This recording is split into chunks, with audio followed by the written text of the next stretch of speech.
Let's get into it. Sold Not For Sale podcast. Coach Colin here. Valuetainment. Patrick Bet-David. His worst decision ever was aligning himself with Chris Cuomo, or as I like to call him, a propagandist who was so bad at his job that even the propaganda company had to let him go. In this episode and in these clips, they're talking about Joe Rogan. They're talking about ivermectin, the pandemic, and Chris wants to say that Rogan's right because he was. If you watch him from the time he started questioning it up until now, he was right to have the stance that he had. But also, his stance was just questioning things. And he was right to do that. We're all right to do that. Now, Chris Cuomo won't exactly admit that Joe Rogan was right, so he says a bunch of nonsense, but then he moves on in the next clip that I show you to start to say that he's the person who questions all things now. It's him and nobody else.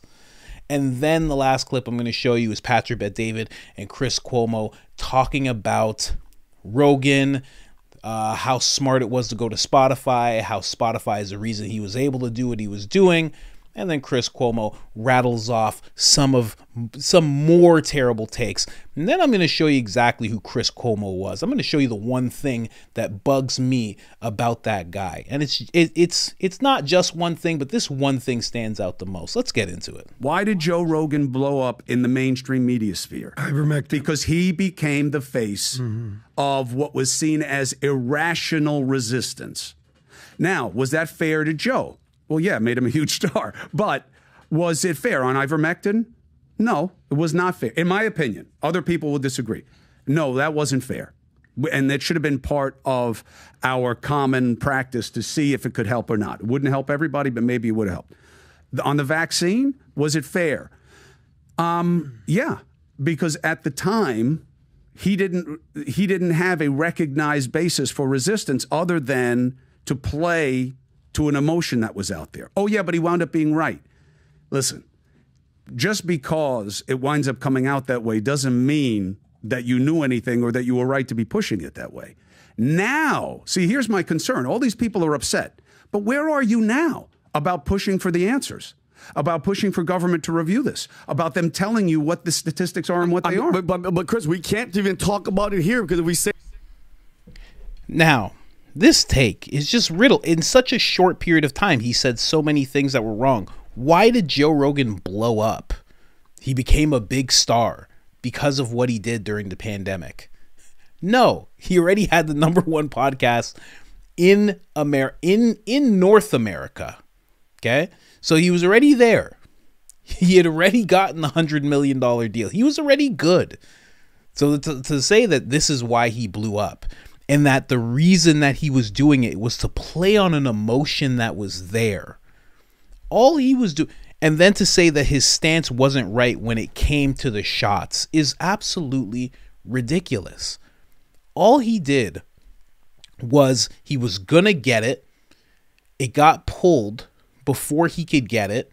And then he said, what's going on here? Started questioning it, had doctors on that had very opposing views to what the narrative was, then had doctors on that very much embraced that whole view. That's all he was doing. Just hearing what they had to say, doing what Rogan does. Every single episode, love it or hate it, he goes in like he's a blank slate and he lets the person color everything in. And he just tries to pull out as much as he can. He pushes back when he knows enough to push back. But other than that, he's just questioning things. That's what Joe Rogan does. And to say that, was it fair? Yes, because he didn't have any reason. There's no rational reason for resistance. We're all citizens. We're allowed to just say no to things. And this was the first time where it was like, no, you can't say no to this thing. But we all know that that's not true. Most of us did, at least. A lot of us did.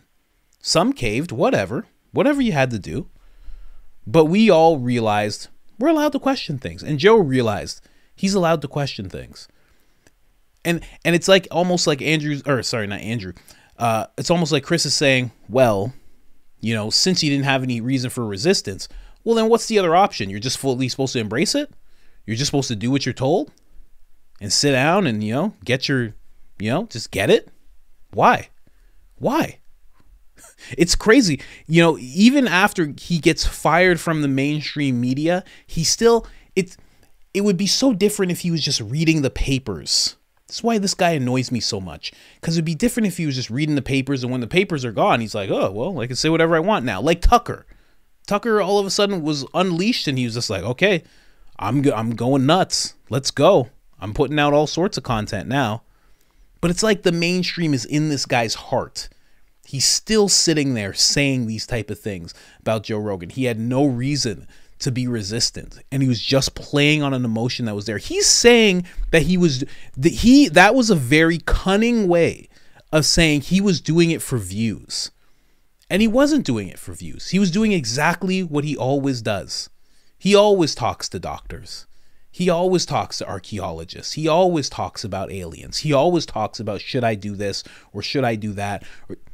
Always. And never said to anybody to do it or not do it.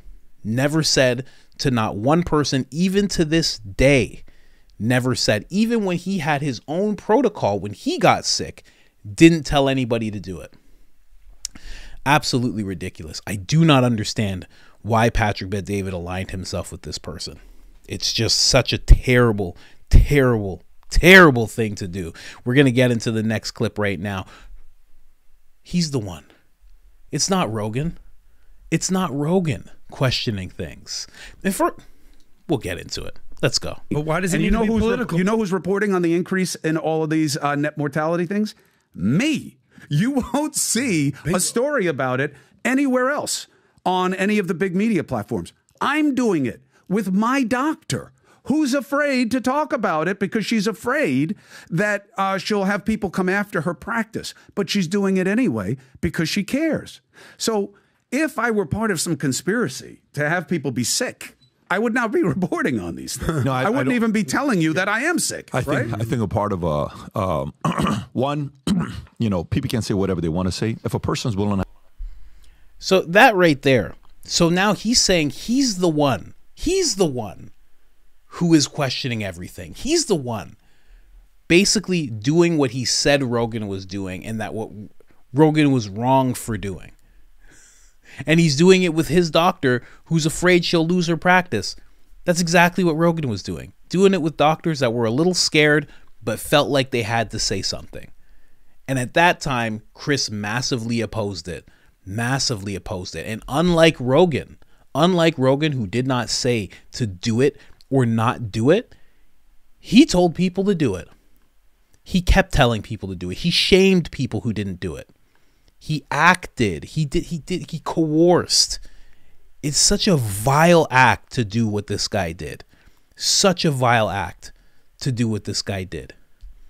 There are so many people who would do massively better by listening to a conversation that Rogan would have in just questioning things. Watch a Peter Hotez video, watch a, what's his name, Sanjay Gupta. Watch those episodes, and then also watch the other episodes. Watch some Robert Malone. See what this guy has to say. Watch this other stuff. Why not? Why not?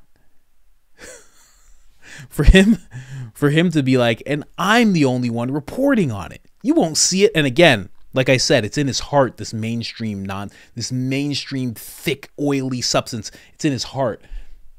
He's saying he's the only one. You won't see it on any mainstream outlets. Hey, man, come to YouTube. Come to YouTube. Check out the other platforms. Go to X. Check out X. It's all there. We're all questioning it all the time. Are you kidding me? Absolutely ridiculous. And I'm just going to move on to this last clip here where they start talking about Rogan, Spotify, and the impact that it had. Exchange. I agree. Because that's what we didn't have during COVID. And anybody that's willing to do it today, salute to you. I think Rogan, the comments about Rogan was the one that was willing to question at all costs. And by the way, if Rogan wasn't at Spotify and Daniel Ek didn't have his back, they would have canceled him the minute they could have canceled him. They wanted to destroy that guy like you wouldn't believe. They wanted to get rid of him one of the smartest moves he ever made is go to Spotify. And when he went to Spotify, he only put up short clips on YouTube. Yeah. He wasn't doing all this stuff. Now everything is back. But I'm willing to bet that one of the reasons why he renewed his contract with Spotify is because the way they defended him when everybody else was trying to trash him. And he realized it's very hard to find people like this that are going to back somebody up. I agree, but I was worried about them when they made him take things of his comedy profile down. I was worried when he went to Spotify. Worried. I don't even know him. But I'm saying there is a freedom that you have right now that if Valuetainment were acquired, you would no longer have. Witness the Candace Owens situation with Ben Shapiro, right? The corporation is always going to protect itself. I think that you're right. You know more about the situation than I do. That net, Spotify wound up being a net positive for Joe. But I was worried when they were looking back and said, oh, these things were kind of racist in your comedy act. Take those down. Yeah. They won't be on Spotify. I was worried about that. And certainly during the pandemic, you know, again, I'm not feeling sorry for myself on any level. I'm a very fortunate guy as media goes. But I got so much heat during the pandemic for both sidesing situations. And that's because, but that's the job. But here's why people don't do it that much. Because you do get shit on. Because you do get heat from everybody else. And that's why I say, not that there's a right and a wrong, but go back and show me Fox News or anyone, Tucker, anybody, reporting it differently at the time. You won't find it. Oh, yeah, that's because everybody was on. That's right. So if everybody was operating under the same set of assumptions, well, then who do you decide to blame for having an agenda? Who do you say was just a victim of the dynamic? I only have one. A victim of the dynamic. Who do you say was? I say you were with the agenda. That's what I say. I say he was with the agenda. Obviously, even when he says, "Who's they?" When they talk about, when Patrick says they were going to cancel him if they had the chance, who's they? Chris's company.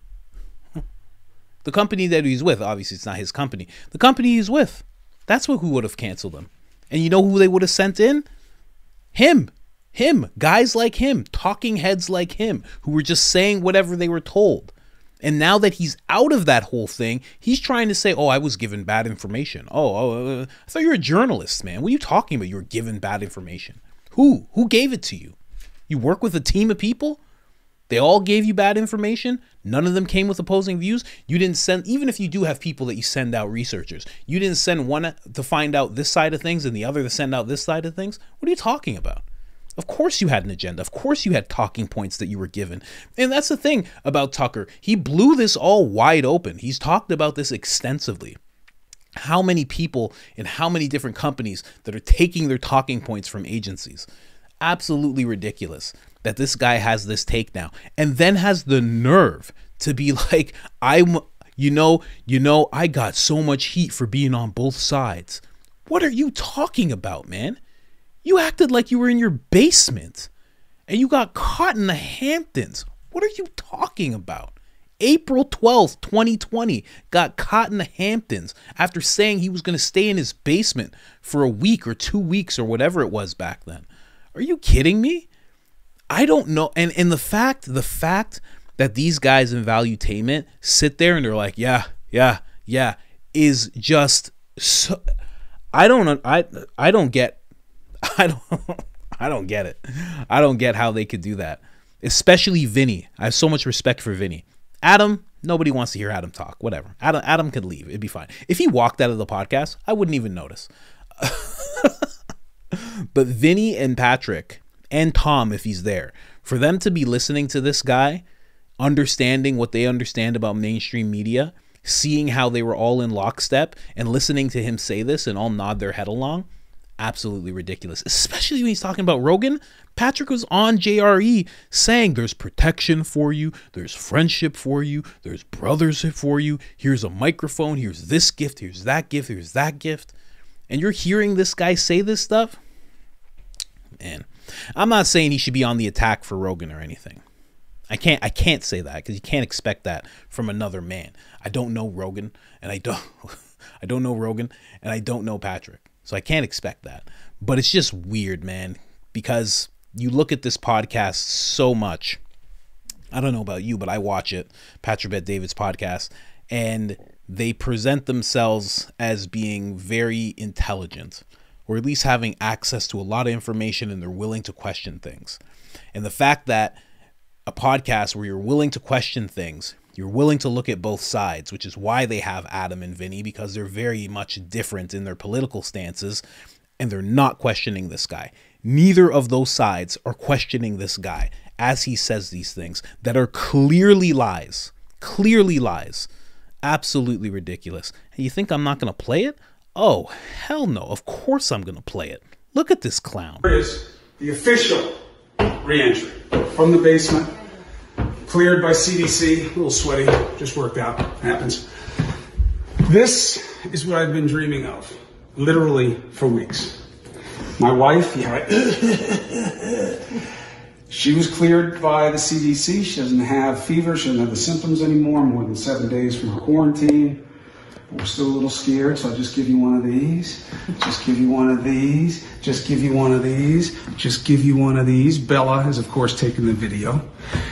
This is the dream. Just to be back up here, doing normal things.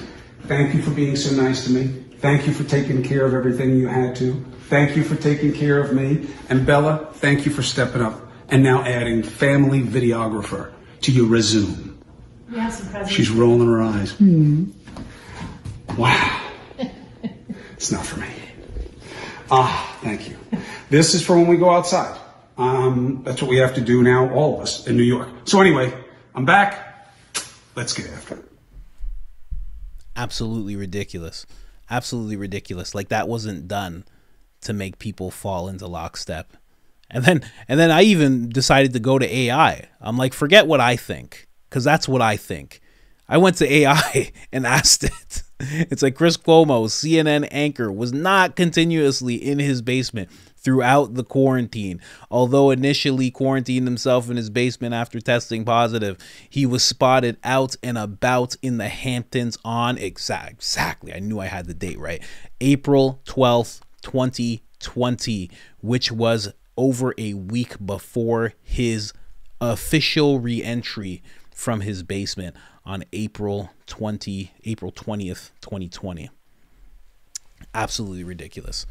Ridiculous take on Rogan. To say that Rogan didn't have the right to be skeptical of anything, archaeology, whether or not Atlantis exists, whether the UFOs are coming out of the ocean, whatever he wants to question. He doesn't have that. There's no reason for the resistance. What are you talking about? And there was no resistance. It was just questioning. And that's the thing about this guy. That's why I don't understand why Valuetainment would align themselves with this guy. Because what he's really saying is there's no reason for him to be questioning anything. That's what he's really saying. Because he was going about his job and making sure nobody questioned anything.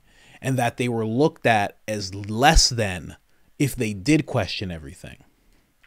Absolutely. I don't usually talk about, back then much at all on this channel, but just ridiculous. It's ridiculous to hear this guy. This guy is such a con man. It's ridiculous. Chris Cuomo, absolute worst decision Valuetainment has ever made. I would rather listen to Adam talk for an hour straight than to have to listen even to the clips that I just brought to you guys again of Chris Cuomo. He's absolutely ridiculous. That being said,